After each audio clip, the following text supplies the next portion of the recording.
Vereadores, parabenizar o vereador Cláudio Libardi por trazer o nome do vereador Renato de Oliveira lá da nossa comunidade, do bairro Fátima, especificamente para ser homenageado.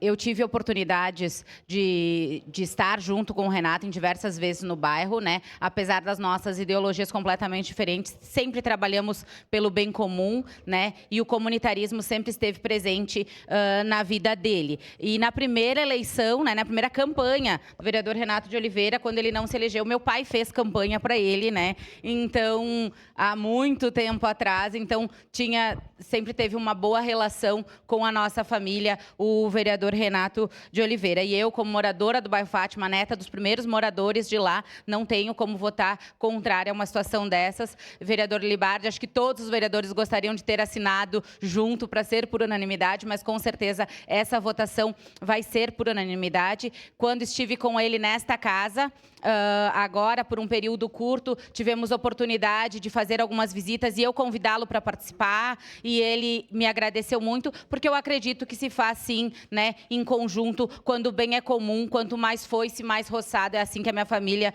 me ensinou. Então, obviamente, votarei favorável pela pessoa que o vereador Renato de Oliveira é, e sempre foi, né, dedicado aos seus mandatos aí, junto com os vereadores Edson da Rosa, na época GNPTF, o Eloy, então, pessoas que tiveram muitos mandatos nessa casa e lidaram, né, muito com a questão do comunitarismo. Então, sim, parabenizar o vereador Cláudio por essa propositura, farei o possível para estar presente nessa homenagem, mas, obviamente, votarei favorável, porque acredito, sim, que as pessoas precisam ser homenageadas em vida. E acho que é isso o papel desta casa neste momento. Muito obrigada.